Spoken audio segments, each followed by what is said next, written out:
അനുദിന വിശുദ്ധ ഒക്ടോബർ 5 വിശുദ്ധ മരിയ ഫൗസ്റ്റീന കൊവോൾസ്ക. 1905 ഓഗസ്റ്റ് 25 പോളണ്ടിലെ ലോഡ്സ് എന്ന സ്ഥലത്താണ് വിശുദ്ധ ജനിച്ചത്.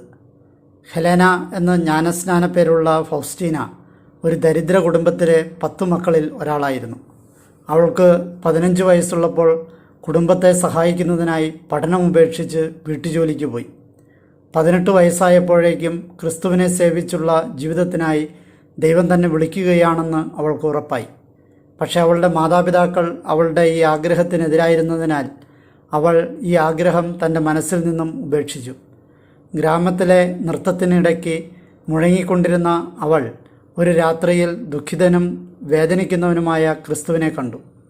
അടുത്ത ദിവസം തന്നെ ഒരു ചെറിയ ബാഗിൽ തൻ്റെ സാധനങ്ങളുമെടുത്ത് അവൾ തലസ്ഥാന നഗരിയായ വാഴ്സോയിലേക്ക് പോവുകയും കാരുണ്യമാതാവിൻ്റെ സഹോദരിമാർ എന്ന മഠത്തിൽ ചേരുകയും സിസ്റ്റർ മേരി ഫൗസ്റ്റീന എന്ന നാമം സ്വീകരിക്കുകയും ചെയ്തു.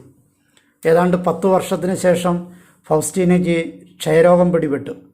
തൻ്റെ ചുമതലയായ ഉദ്യാനപാലനത്തിന് പോലും കഴിയാത്തത്ര ക്ഷീണിതയായതിനാൽ അവൾക്ക് കവാട കാവൽക്കാരിയുടെ ജോലി നൽകപ്പെട്ടു.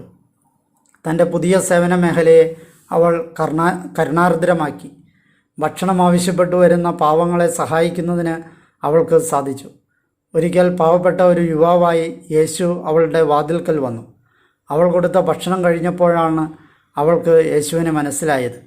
അവളുടെ കാരുണ്യവും സ്നേഹവും നിമിത്തം വളരെയേറെ ആനന്ദം അനുഭവിച്ചെന്ന് യേശു അവളോട് പറഞ്ഞു.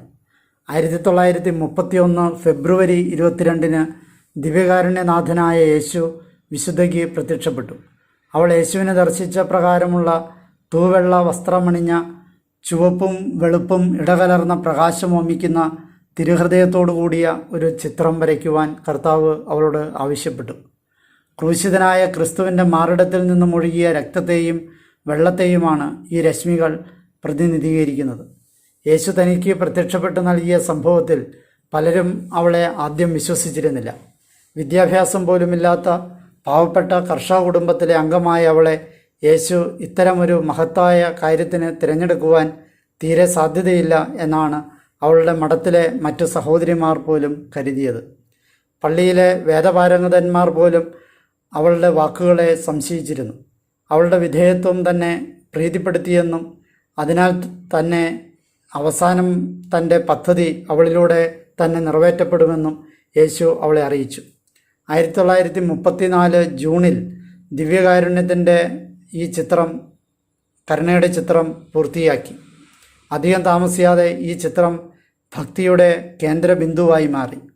ചിത്രത്തിന് താഴെയായി യേശുവെ നിന്നിൽ ഞാൻ ശരണപ്പെടുന്നു എന്ന് ആലേഖനം ചെയ്തിരുന്നു. യേശുവിൻ്റെ പ്രത്യക്ഷപ്പെടലുകളെക്കുറിച്ച് ഫൗസ്റ്റീന തൻ്റെ ഡയറിയിൽ നിരന്തരം രേഖപ്പെടുത്തിക്കൊണ്ടിരുന്നു. 1938 ഒക്ടോബർ 5 33-ാം വയസ്സിൽ അവൾ ദൈവസന്നിധിയിലേക്ക് യാത്രയായി. 2000 ഏപ്രിൽ 30 വിശുദ്ധ ജോൺ പോൾ II മാർപ്പാപ്പ ഫൗസ്റ്റീനയെ വിശുദ്ധയായി പ്രഖ്യാപിച്ചു. അനശ്വരതയോളം പഴക്കമുള്ള ഒരു സന്ദേശം ആധുനിക ലോകത്തിന് പകർന്നു നൽകുവാനാണ് യേശു അവളെ തിരഞ്ഞെടുത്തത്. സകല മനുഷ്യരോടും പ്രത്യേകിച്ച് പാപികളോടുമുള്ള യേശുവിൻ്റെ സ്നേഹമായിരുന്നു അവളുടെ ജീവിതത്തിലൂടെ പ്രകടമായത്.